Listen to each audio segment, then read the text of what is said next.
আসসালামু আলাইকুম ওয়ারাহমাতুল্লাহ। প্রিয় দর্শক, আশা করি আপনারা সকলেই অনেক ভালো আছেন।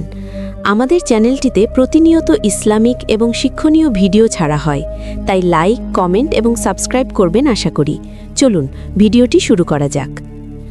আজকের এই গল্পটি হচ্ছে দ্বিতীয় পর্ব। আমার মাত্র 2 মিনিট লাগবে তোমাকে এখান থেকে নিয়ে যেতে। তারপর তুমি বসে বসেই তোমার ইচ্ছা মতো করবে। আমি তোমাকে আটকাবো না, কিন্তু তুমি আমার দুনিয়ায় চলে যাবে।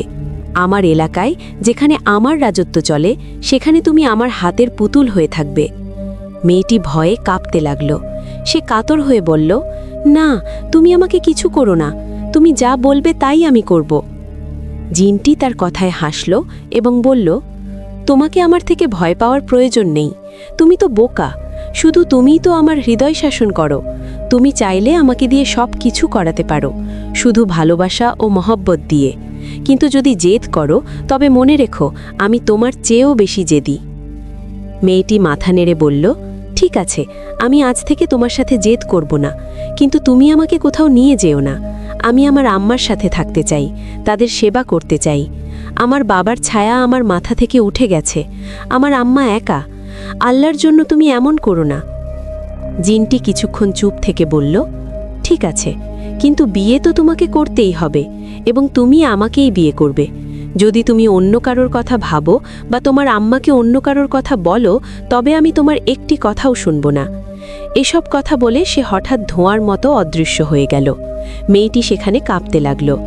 সে ভাবছিল যে এখন সে কি করবে, কার কাছে সাহায্য চাইবে। হঠাৎ সে ভাবতে লাগল, তার সাহায্যকারী তো শুধু আল্লাহ।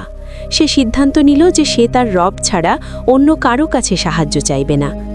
এই ভেবে সে তার জিনিসপত্র গুছিয়ে বাড়ির দিকে রওনা দিল।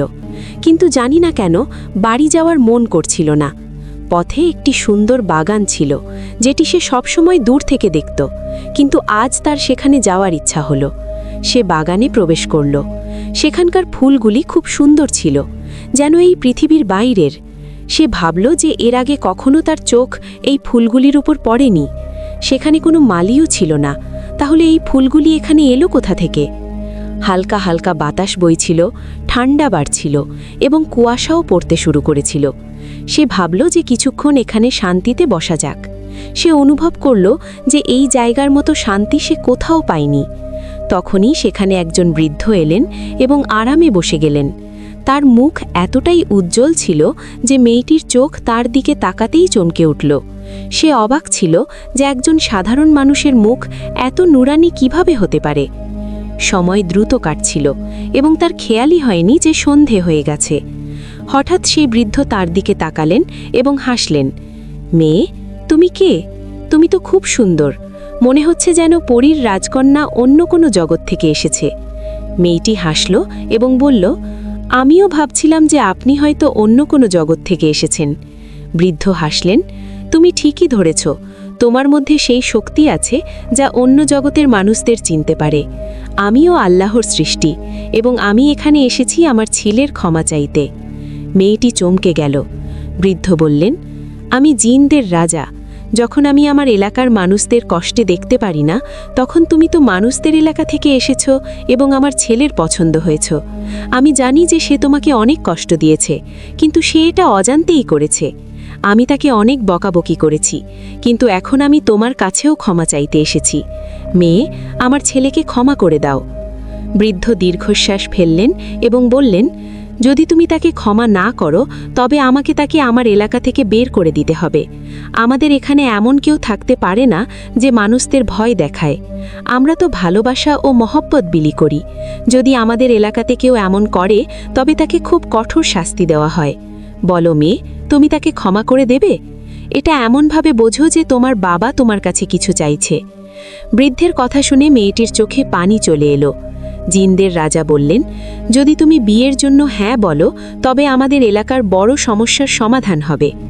আমাদের এলাকাতে একজন ভালো মানুষের প্রয়োজন, কারণ আমাদের এলাকার উপর একটি অভিশাপ আছে, এবং শুধু একজন ভালো মানুষই আমাদের এটা থেকে মুক্ত করতে পারে। বৃদ্ধ তাকে বললেন, যদি একজন মানুষের বিয়ে কোনো জিনের সাথে হয়, তবে আমাদের এলাকা অভিশাপ থেকে মুক্ত হতে পারে।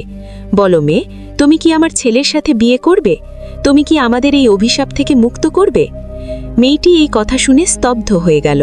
সে বুঝতে পারছিল না যে সেই এত বড় দায়িত্ব কিভাবে নেবে।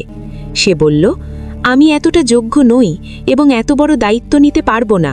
আমি এটা কিভাবে করব? বৃদ্ধ দীর্ঘশ্বাস ফেললেন এবং বললেন, আল্লাহ তোমার মধ্যে সেই শক্তি রেখেছেন যা দিয়ে তুমি এই দায়িত্ব নিতে পারবে এবং আমাদের এই সমস্যা থেকে মুক্ত করতে পারবে। তুমি কি চাইবে না যে যখন তুমি এই পৃথিবীতে এসেছো তখন কারো সাহায্য করে যাবে? এটা তোমারও ভালো কাজ হবে এবং আমাদেরও সাহায্য হবে। আমাদের তোমার প্রয়োজন এবং আমি জানি যে তুমি আমাদের প্রয়োজন পূরণ করবে। বলো মেয়ে, করবে না? বৃদ্ধের অনুরোধে মেয়েটির মনে প্রভাব পড়ল। সে নিজেই অবাক ছিল যে তার ওপর কেন দয়া আসছে। সে না ভেবেই বলল, হ্যাঁ, আমি তোমাদের সাহায্য করতে প্রস্তুত।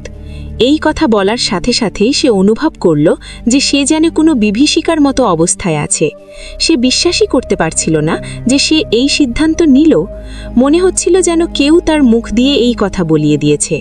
তখনই হঠাৎ তার চোখ বন্ধ হয়ে গেল এবং যখন সে আবার চোখ খুলল তখন সেই বৃদ্ধ সেখান থেকে অদৃশ্য হয়ে গেছেন। সে চারপাশে তাকালো, কিন্তু এখন সেই সুন্দর বাগান যেখানে সে বসেছিল হঠাৎ অদৃশ্য হয়ে গেছে। সেই জায়গা এখন নির্জন মনে হচ্ছিল। তখনই একজন মহিলা তার কাছে এলেন এবং বললেন, মেয়ে, তুমি কে? এত সুন্দর হয়ে আবর্জনার স্তূপে বসে আছো কেন? মেয়েটি অবাক হয়ে তার দিকে তাকালো। সে বিশ্বাসই করতে পারছিল না যে সে কি বলছে। আবর্জনার স্তূপ?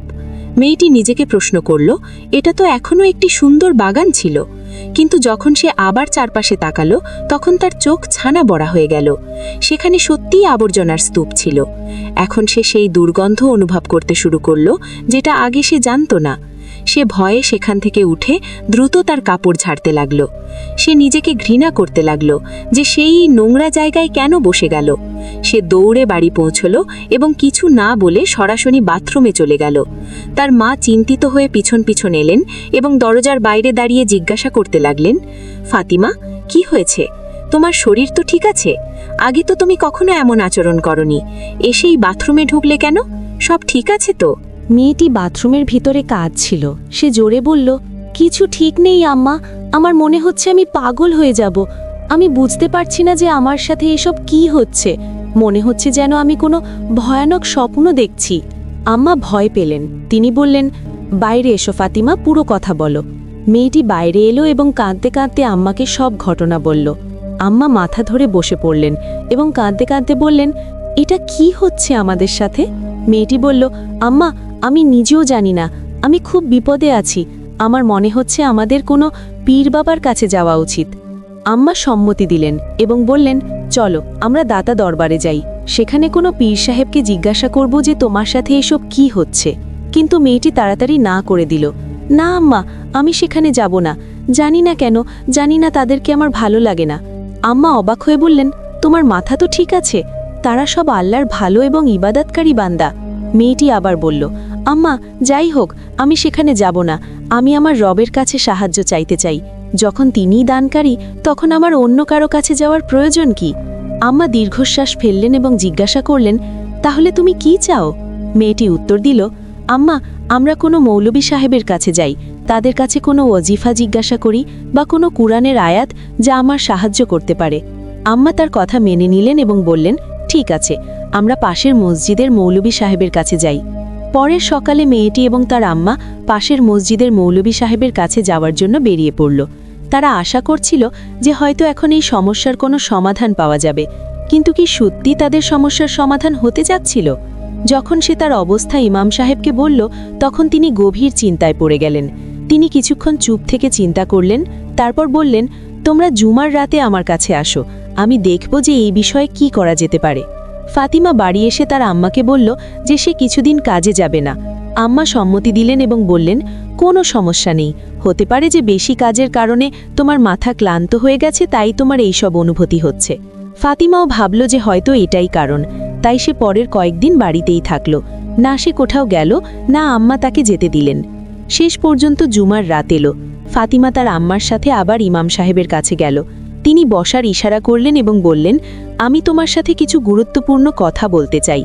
তারপর তিনি গম্ভীর স্বরে বললেন, তুমি কি কখনো কোনো দরবারে গিয়েছ? ফাতিমা হ্যাঁ সূচক মাথা নাড়ল এবং বলল, হ্যাঁ, আমি দাতা দরবারের বাইরে তাসবিহ এবং ফুল বিক্রি করি। ইমাম সাহেব গভীর শ্বাস নিয়ে বললেন, এই কারণেই সেখান থেকে একটি জিন তোমার সাথে লেগে গেছে। তিনি একটি জিনের কথা উল্লেখ করলেন। ফাতিমা বলল, হ্যাঁ, প্রায়ই এমন হয়, বিশেষ করে যখন আমি দরবার থেকে ফিরে আসি। ইমাম সাহেব মাথা নিচু করে বললেন, তাহলে নিশ্চিতভাবে সে তোমার সাথেই আসে, কিন্তু ভয় পেও না, আমি তোমাকে একটি আমল বলবো যা তোমাকে 7 দিন করতে হবে। ফাতিমা কোনো দ্বিধা না করে সম্মতি দিল। ইমাম সাহেব তাকে সূরা জিনের ওজিফা বললেন, যা শেষ রাতে তাহাজ্জুদের সময় করতে হবে। যদিও তাহাজ্জুদের সময় ফাতিমার অদ্ভুত ভয় অনুভূত হচ্ছিল, তার মনে হচ্ছিল যে কেউ তার সাথে দাঁড়িয়ে ইবাদত করছে, কিন্তু সে সাহস হারালো না এবং যেভাবে হোক 7 দিন এই ওজিফা করল। শেষ দিন যখন সে ওজিফা শেষ করল, তখন সে অনুভব করল যে তার কাঁধ থেকে কোনো ভারী বোঝা নেমে গেছে। সে অদ্ভুত শান্তি অনুভব করল, যেন কেউ তার কষ্ট কেড়ে নিয়েছে। সে তাড়াতাড়ি ইমাম সাহেবের কাছে গেল এবং বলল, মৌলভী সাহেব, আমি 7 দিনের ওজিফা শেষ করেছি। ইমাম সাহেব হাসলেন এবং বললেন, এখন 7 দিন সূরা রহমানের তেলাওয়াত করো। তোমার কাছে একটি পানির গ্লাস রাখবে। যখন সূরা রহমান শেষ হবে, তখন 3 বার আল্লাহ বলে পানিতে ফুঁ দেবে এবং তারপর সেই পানি পান করবে। ইনশাআল্লাহ এরপরে তোমার ওপর কোনো প্রভাব থাকবে না। ফাতিমা ঠিক তাই করল। 7ম দিন যখন সে ঘুমালো, তখন তার স্বপ্নে জাফরান নামের একটি জিন এলো। সে নরমভাবে বলল, ভালো হতো যদি তুমি আমার দুনিয়ায় আমার সাথে চলে আসতে, কিন্তু কোনো সমস্যা নেই, আমাদের সম্পর্ক চিরকাল থাকবে। তুমি যখনই আমাকে মনে করবে, আমি তোমার আশেপাশেই থাকব। আমি জানি যে তুমি আমাকে ভয় পাও, কিন্তু ভয় পেও না, আমি তোমাকে কখনো ক্ষতি করব না, এটা তোমার সাথে আমার ওয়াদা। ফাতিমা স্বপ্নেই শিহরিত হয়ে গেল। জাফরান আরও বলল, তোমার পবিত্রতা তোমার ইবাদাতেই ছিল, কারণ আমি তোমাকে ভালোবাসতে শুরু করেছি তোমার শরীর নয়, তোমার আত্মাকে। এই কারণেই আমি তোমাকে সহজে ছেড়ে যাচ্ছি, কিন্তু যদি কখনো তোমার আমার প্রয়োজন অনুভব হয়, তবে আমাকে ভালোবাসা দিয়ে মনে করবে। তারপর সে মৃদুস্বরে বলল, স্টোর রুমে জানালার পাশে একটি সুন্দর মালা রাখা আছে। যদি তুমি চাও যে আমি তোমার কাছে আসি, তবে সেই মালাটি তোমার গলায় পরিধান করবে এবং যখনই আমাকে মনে করবে তখন তা হাতে ধরে রাখবে। আমি তোমার কাছে চলে আসব। ফাতিমা ভয়ে উঠে গেল। সে তাড়াতাড়ি আম্মাকে জাগালো এবং সব কথা বলল। আম্মাও চমকে গেলেন এবং বললেন, চলো ইমাম সাহেবকে জিজ্ঞাসা করি যে এসব কি।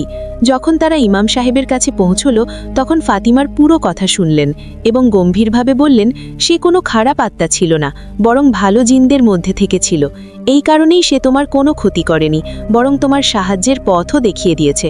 যদি কখনো তোমার তার প্রয়োজন অনুভব হয়, তবে তাকে মনে করতে পারো, সে তোমার সাহায্যের জন্য অবশ্যই আসবে। তারপর তিনি আরও একটি কথা বললেন, যদি তুমি চাও যে তোমার এবং তার সম্পর্ক ভালো পথে থাকে, তবে প্রতি জুমার রাতে সেই স্টোর রুমে বসে সূরা জিনের তেলাওয়াত করবে। এতে শুধু তোমার সাহায্য হবে না, তারও হবে। ফাতিমা এখন বুঝতে পেরেছিল যে তার জীবনে যা ঘটেছে তা কোনো খারাপ স্বপ্ন নয়, বরং একটি সত্য। ফাতিমা তার অভিজ্ঞতা থেকে শিখেছিল যে জিন বা অদৃশ্য শক্তির সাথে সম্পর্ক যতই জটিল হোক না কেন, আল্লাহই সবচেয়ে বড় এবং একমাত্র সাহায্যকারী। সে তার জীবনের প্রতিটি পদক্ষেপে আল্লাহর ওপর ভরসা রাখতে শিখেছিল এবং এই বিশ্বাস তাকে শান্তি এবং সাফল্যের দিকে নিয়ে গেছিল। এভাবে ফাতিমার জীবন নতুন অর্থ পেল। সে শুধু নিজেই নয়, অন্যদেরও আল্লাহর পথে চলতে অনুপ্রাণিত করল।